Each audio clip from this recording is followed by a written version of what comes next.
I suppose you would have to pay for this tarted up, if we can use that word in its best sense. Yes. You'd have to pay well over £2,000. So do you know what this type of furniture is called? I know it's Boulle furniture, but we don't know how to spell it, or what variation of spelling it is. Because you get different spellings, yes. That's right. It's actually Boulle. Right. After André Charles Boulle, who was a designer and furniture maker working in the court of Louis XIV in the late 17th century. How long has this been in the family? I'm trying to date it. My husband's family were mill owners, and they built the big house in 1828, and this, I think, is the original furniture. It's been in there since 1828. I think it just misses that date. Yep. I think, though, that this is a French one, and it must be a bit later, 1845 or something like that. I can't quite see it as being as early as the 1820s. Where's it been? It looks like it hasn't been used for a long time. They've all been in a room upstairs under wraps. They haven't seen the light of day for 40-odd years. Well, it's a wonderful Dickensian image, isn't it? All covered up and all getting very dusty. Because clearly it would all clean up a bit. You've got pieces missing. If you look at this, you can see where the brass is missing. You can see this material here, which is called tortoise shell. Right.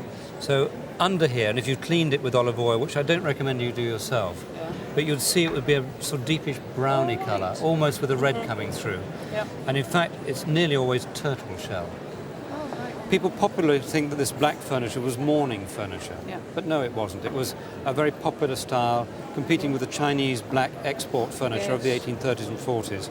Became very, very popular indeed. And this good quality metalwork, not the best, but good quality, nicely sculpted, with a very good face in the front here on either side. You've got a drawer on one side, blank on the other side.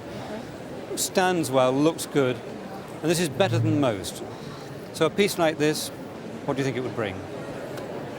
A couple of hundred. Couple of hundred? A couple of thousand. Kidding? A couple of £1,000, certainly. Just this single piece on its own. Right. Cleaned up in an antique shop with the restoration done, £5,500. But also this is yours, I understand, as well. Yes. Yep. Now this looks like it's had a rough life. Has this been stuck in the same Dickensian room? No, it was in the cellar for 50 years, I think. I've never seen it. It's the first time it's been outside. And I think I'm the only one in the family that likes it. I love it. I think it's great. Because what is interesting for me, it's the same period as the Boulle table. All right. It's the Boulle revival. This is the Romantic revival of the 1840s. The sculptor here is Theodore Gechter, who was a very, very good sculptor. He's cleaning up his signature a bit. And this is a French romantic, he's one of the Crusaders, Charles Martel. And this is the king of the Saracens, about to have his life terminated by that axe in his back. And here you have a couple of camp followers in their mighty armour, holding up these wonderful Roman-like standards with all their trophies. Because I think you've got a garniture here worth, cleaned up, retail, £8,000. 8,000? 8,000. I think I did it in the sale. I absolutely adore him. You do? Yes. That's great. Where does he come from? Well, he's been part of my life from when I was a very small girl. I only know my father got him at an auction, but whether it was a house auction or a public auction, I've no idea. Do you know anything about him? No, not a lot, no. Just that he used to be called Toil. Toil? Yes. Well, it fits. He is part of a whole tradition of making very strong, in a sense, social realist bronzes. He's French, you probably knew that, by Edouard Drouot, which is somewhere on the front here. And in the early years of this century, bronze sculptors began to shift away from classical figures and naked ladies and all that sort of thing, and they began to look at what was actually happening out there in the world. They did farm labourers, they did industrial workers, and here we have a very, very dynamic figure of presumably a quarry worker. Yes. What I like about him is this very, very strong triangular shape. The power that he's putting into it, you can really feel it, and all these muscles, and the stress taken on that leg with his clogs. It's fantastic. It's fantastic, isn't it? The only thing that I find slightly strange is, in fact, if you look at the way the hands are pushing down on the wheelbarrow, he'd actually be putting it down, wouldn't he? Absolutely, I think I see what you mean, yes. He should be hauling it up. Well, how old do you think it is? I think it's about 1900, the end of the 19th century. I think probably my father bought it in about the early 20s, 1920s. That makes sense. Now, do you know what he paid for it? I've honestly no idea. Not much, I think. wouldn't have thought so. No. Right. Have you got it insured? Do you know any idea of its No, I value? haven't got a clue. No. It's a treasured object. Because of its subject matter and because of the power of the modelling, we should say, I think, about £2,000-3,000, something like that. Lovely. It's lovely. Thank you. Thanks a lot. Originally it was my grandmother's, and when she died, the family gathered around a table and had to sort out her jewellery, and my mother, being the eldest, had the first choice. She chose this. It's platinum set with pure white diamonds in what are called mille grain settings. They're called mille grain, literally 1,000 grains, because 1,000 grains apparently hold each of these absolutely pure water white diamonds into the framework of what is a wonderfully articulated jewel. Yes. I'm almost sure it's French. It's such fantastic craftsmanship, made in about 1900, and of dazzlingly refined craftsmanship. Today, it's exactly the sort of diamond jewellery that people want. It's not ostentatious, it's wearable, Yes. and it's beautifully made, and it's pure white. So it's a very valuable thing indeed. It's worth about £8,500 to £10,000 for insurance. Rapp and Hughes, I haven't heard of. Oh yes, that was my grandfather's firm. And this then came straight down through the family line. Nearly, not quite. Well, it's a funny story really, because my grandfather, when he died, he forgot to make a codicil or a special note in his will to say that he wished this to come down to his granddaughter, which is me. And so in fact it all went up to a sale with all the other clocks and other very fine pieces that he had. And my father had to actually go and rebid for this clock to get it back again so that it could come down through the family. That's great. This is a very interesting, it's always interesting to find documentation. He got into clocks in quite a big way because, in fact, this advertising document, and this is a proof, it's very interesting, it's dated on the back, 1905, and there's a lovely note here, and it says, "Sir or Madam, we respectfully beg to draw your attention to our yearly winding and repairing by contract." This is the bit I like. "Many valuable clocks, etc., have been rendered useless for want of skillful and practical attention." It's wonderful. My mother keeps the clock in her house, and in fact it is wound and it keeps very, very good time. It's never needed any adjustment or any repair. Well, I was about to say that, but what happened to the case? It's green. What's the key? No, that's green. The case has all gone green. I don't know. It all wants re-gilding, doesn't it? Yeah. In fact, it's not too bad. The clock itself is French. Yes. Yes, French, and quite late in the last century, probably around about 1885. We call them four-glass clocks for the very logical reason that there are 1, 2, 3, 4 glasses in the case. And usually they're much plainer than this. This one is a particularly elaborate case, and the dial with its diamante bezel. Yes. I did hope it was diamond. No, it's very much diamantes. Now, if you look at the inside of the case, clearly, because the doors have been shut, except for when you wind it, the gilding, of course, has survived very well. Whereas on the outside, I suspect at some time there's been some very acidic atmosphere, and you've actually got green verdigris. Yes, it's bad. That's very bad. I knew that. The answer is it wouldn't be too bad a thing to have it regilded, providing you can get it done by somebody who can get the colour correct. But would I need to use an expert to have it gilded, or could I do it? Oh, you definitely need an expert. No, I'm an illuminator. I work with gold. But this is electro-gilding. This is done by electro-gilding. Oh. It's done by placing the various parts of the clock into solution of gold, dissolved in some very unpleasant chemicals. Really? Passing an electric current through, and the gold is basically attracted onto the surface of the metal. A very good So I've been expert. very wise not to touch it. Yes. It's bothered me because it looks rather derelict, doesn't it? Well, on the take very good outside. advice before you do it. Yes. But financially, it's worth doing. I suppose you would have to pay for this tarted up, if we can use that word in its best Yes. sense. Yes. You'd have to pay well over £2,000. That's more than the clock's worth. Oh no, it's worth that. not to have it done, no, that's what it's worth. Well, she's been in the family all my life. She belonged to my grandmother, and she used to be kept in the back of a very dark, very cluttered cupboard. Yes. And as a treat once a year, if my sister and I really played our cards right, she would be brought out, and my grandmother would wind her up. And she'd do her thing. She's dressed beautifully in this silk, which is, it's deteriorating, but it's inevitable.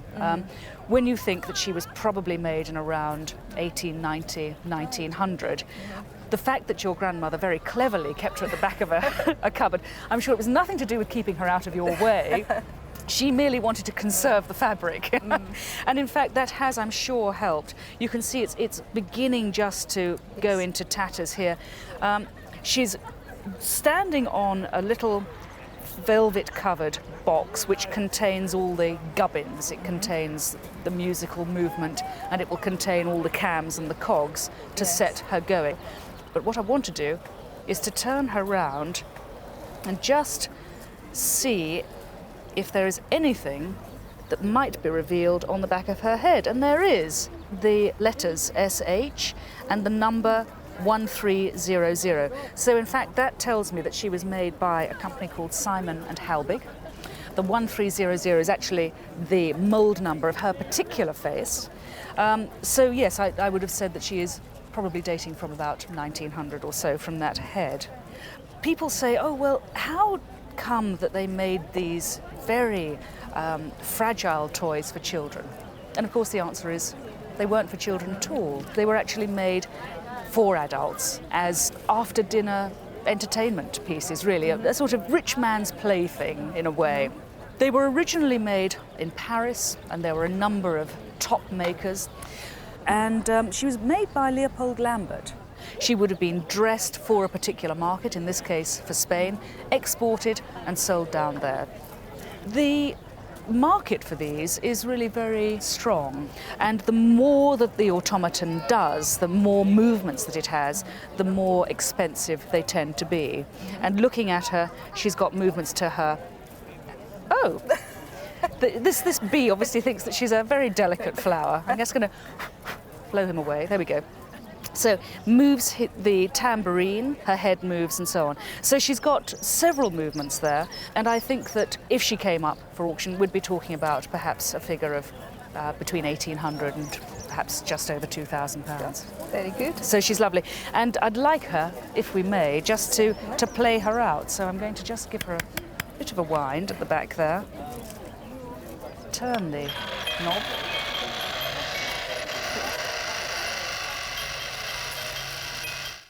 About 7 years ago, I went to an antiques fair with the intention of purchasing a grandfather clock. And I didn't purchase such a clock, I bought this instead. Well, I think it's gorgeous. And I have to say that this sort of table clock is really very special. I won't say that it's unique, but it is a very, very unusual piece. And the majority of people watching will never have seen another one. We have the Boulle, which is made of pewter, and then it is engraved, and these numerals are filled with black wax. In the middle is a very nice engraved sun, and as we did earlier, we put the water in it, and there is a little turtle. Now, inside this hexagonal base, there is a movement, and a large magnet at the top basically pulls the turtle round. It's a lovely way of showing the time. Obviously, he's moving around a bit because we're outdoors and it's rather windy, but indoors, as I'm sure you know, he remains pretty stable. Yes. And, okay, he's got quite a big head on him, but you could still tell the time pretty accurately, couldn't you? Yes, you can. Okay, let's take that off. Pop it over there. And as I mentioned, a hexagonal gilt brass case, and at each corner here, a rather nice cast lion, very much in an earlier style. Now, what sort of date did you think this to be? Approximately 100 to 150 years old. So the chap who sold it to you said it was around about the 1860s then? Exactly. Okay, open this pretty little door here. And revealed under there is a small drum movement with a lever escapement signed by Planchon of Paris. And then over there, the slight giveaway is the stamp Made in France, which indicates to me it's after about 1905, because by 1906, the country of origin had to be declared. And then we've got these lovely butterfly nuts that are all spring-loaded. And I will withdraw the clock movement out of the case. And there we go. The lever platform is there, and it obviously wound through the base. And on the top, we have a silvered chapter ring and the magnet, which is circular except for a small notch there. And it is, of course, that bit that attracts the turtle. It is a lovely, lovely, very unusual thing. Can I ask you what you paid for it? It was approximately £1,700, which was a lot of money. A lot of money, yes. But you'll be delighted to hear that it's gone up significantly in that time. Oh. Now, admittedly, the long case clock that you were going to buy would have gone up as well, because clocks are strong at the moment. If I was retailing this today, bearing in mind it is a very unusual object, and it's only the second good quality one I've seen in about 10 years, this one would retail for at least 4.5, if not 5,000. You won't see another. You really won't. I've been at fairs for years, working in the auction for years, and to find a pretty sized one of this, very scarce. I think when you first look at this plaque, you think it's a piece of costume jewellery because of its shape and style. Is that something that you've thought of? Or? Well, I was 15 when I got it. It came in a rather untidy box, just of bits and bobs from my auntie. I just liked it, so I kept it safe and occasionally wore it. I think it's good that you kept it safe because it does have a value, and it's quite a piece that you could date quite precisely because of its design and style. Now, first of all, this material that looks a bit like a cloud formation or a snail shell, which you might think is just glass, is actually rock crystal. So it's a natural crystal form. This flash of colour in the centre is actually a line of fine Burmese rubies. And then the white stones on the borders of the rubies are, of course, lovely diamonds. So you've got a complete mixture of precious stones in a natural-looking hard stone rock crystal border. Now, its shape is a bit peculiar because it doesn't look very much like, well, would you wear it as a brooch? Would you wear it? How would you wear it? And then you turn it round, and the explanation is there because it is a lapel clip. You've probably seen that if you, just there, above that little space, there is a word. Have you ever seen that word I've before? looked at it and it says Chaumet. Chaumet, exactly, because Chaumet were a firm of manufacturers making jewellery, particularly very fine pieces in the 30s. And they used to make jewellery that had a tremendously pronounced style. Now, the firm itself actually goes back way into about 200 years old, something like that. And they were patronised by Napoleon, and they go back a long way. And some of their jewellery makes a great deal of money. This clip, although it's a fairly modest piece, really, it's not got a big flash of diamonds, it's not what big chunky stones, but because of its singularity, the fact that it's signed, Chaumet, made in France, and smothered all over the bottom of this clip are the little French control marks. So it's got all the right things there that we look for. Platinum. Platinum. It's not white gold, it would be platinum. The Burmese rubies in the centre and the quality of the brilliance flanking the rubies themselves do make it quite valuable. So I think if it was sold in an auction, we're looking at something in the realms of £2,000 for it. Well, they say every picture tells a story, and Christopher, there is a story attached to this one, isn't there? Yes, well, not so much as regards the subject of the painting, which, as we can see, is cupids playing or disporting, as they might have said in old catalogues. And What kind of painting is that? That very pale, colourless sort of... It's what's called a grisaille, a French word which really means painting in these grey and white tones. It was very popular in the 18th century, particularly for sort of decorative use. In other words, this picture might have been painted to fit in a panel of a room, or on a staircase, or over a door. So what is the story about this actual painting? There is, in fact, another version of this painting here in the museum, which you found out. I came one day to look at the Jones exhibition, which is part of the V&A, and in about the third room, I saw it hanging on the wall, and I thought, that's extraordinary. I've got that painting. Yes. Well, it really is a coincidence, though of course it does happen in art history that there are second versions, copies. It's quite common, and that's what sort of keeps art historians like me occupied. And the V&A picture is attributed to a French 18th century artist called Sauvage. Now, it's not signed, nor is this one, so we can't be sure really that either picture is by Sauvage. But what I feel is that looking at the technique of this and the canvas and the quality of it, it is probably a later copy, maybe done at the end of the 18th century. You see, Sauvage was early 18th century. But are they worth identical money?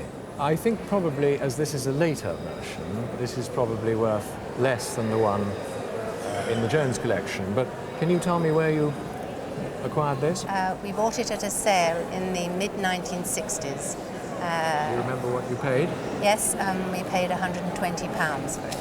£120. Well, I think you did well. Now, in a sale, you get £2,000 to £3,000 for it. Well, I wouldn't want to sell it, but thank you anyway. Well, thank you for bringing it. It's the most amazing coincidence. Yes, it is. Well, of course, the most important feature here is that particular scroll. Really? First drawn by a man called George Smith in a book published in the early 1800s. He published another in 1826, which included an acanthus leaf like that. So the combination of those two gives us a date for the table of 1826 to 1830. Yes. It's got this lovely rosewood, which is in such good condition, nice and untouched. And these wonderful scrolls come down here, all complementing that sort of date. So is it a family table? Yes. Oh, lovely. It has the feel of it, you know. It was, I remember as a small child, sitting round the table at Christmas playing cards. Oh, wonderful. Well, it's a tilt-top table. The type is known as a lloo table because it was invented for playing the card game of lloo. Oh. But it became, obviously, synonymous with any large round table. I'm going to lower this down, and what, I mean, you've got these marvellous panels of inlaid marquetry brass. This was a feature which began in the 18th century and then was revived after 1815 in London. This has been stripped down, which is a great shame. Yes. What happened? They had a fire in the house before I got it. It didn't actually get burnt, but it got... Smoke damage. Yes, that is a shame, obviously, because the base is in virtually untouched condition, and stripping it off like that, you know, is a pity. But nevertheless, it's still a most interesting table, and quite a valuable table too. A table like this would cost you about £15,000 to replace. Would it? Yes, absolutely. Yes, it does look nice when you see it down. Absolutely. Looking at it like this. So what can you tell me about your salon suite? Is that what it is? That's what it is. We bought it a year ago in Suffolk. Okay. So it hasn't been in the family, it's very new to us, and we really don't know anything much about it, except we think it's French Art Nouveau, and that's about where it ends. Okay, well you're thinking on the right track, because first of all the wood in question is pear wood, and the great thing about Art Nouveau design is that it tends to use organic forms. I mean, just look at the way this top rail actually sort of gives that almost a whiplash effect. And then look at this. The cabinet maker has actually contorted that armrest because the inspiration here is obviously it's organic. Yeah. I mean, just look at the way that this foot runs down there. It's almost as though it's growing out of the floor, isn't it? And then these little details of trailing ivy. when it comes to the actual designer, tricky. You're right to say it's Art Nouveau, but at this stage I should point out that there are lots of different international interpretations of Art Nouveau, and in France there were regional interpretations. There were two main schools, the Paris school and the Nancy school. Now I think we're dealing with the Nancy school here, because if there was a name to say it's in the style of, and I emphasise in the style of, it would be Louis Majorelle. It's got a very much a Majorelle feel to it. However, where it really sort of falls apart really is in the quality of the carving. It's not quite up to Monsieur Majorelle's standard. Now, I need to ask you a question, and that is, have you had it upholstered yourselves? No, it was like that when we bought it. Was it? And I assumed that it had been reupholstered totally wrongly. You're correct in your assumption, madame, yes. I mean, it's a rather interesting Regency stripe. It's nice, it's relatively tasteful, had it been put on a chair that dated from 1800 and not 1900. Wrong for this. I'm afraid it is totally wrong. So. You're going to have a lot of fun putting that right anyway. So, if I was to go out and buy this today, I would expect to pay round about £2,500. So, I hope that comes within the parameters of acceptability. It does. Absolutely. That's safe, bearing in mind you only bought it a year ago. Do you know, I've seen many fascinating Lighthouse clocks over the years, but this one is very, very intriguing. Let's just take what I call the head of the lighthouse, in other words, that is above the gallery. And we have an 8-day French movement in here, and then moving around to the back, we have an aneroid barometer, and then flanking on either side, twin thermometers. Now, for all intents and purposes, that is absolutely standard. The finish has gone, sadly. This would have been gilt brass and silvered brass as well. In fact, you can just see traces of the silver there, but somebody's been a rather bit overzealous with the cleaner and abrased it all away, which is a shame. Now, this lifts out, and in every other model of this I've seen, this particular rod has been a little bit longer, and it has a sort of serrated base, and it is turned by a movement in the base. Oh, I see. So very slowly, it just rotates. Let's just pop that there. Now, just have a look at the detail here. Do you see it's actually done in simulated brickwork? Stonework, yes. Just like the lighthouse. And you've got the step base of all the ones I've seen before. This bottom bit is black marble. Yes. And from there on up is brass. And this bit comes away with 3 big screws underneath to reveal the massive automaton turning movement. To rotate the exactly. Now, and this is where, for me, I find this absolutely fascinating, because here it says Dalton's. Yes. And here we have the monogram, presumably of the chap who decorated it. As far as I can establish, it was made at the Burslem factory, and I believe the initials WJB are Wilmot J. Brown, who presumably was the artist that decorated it.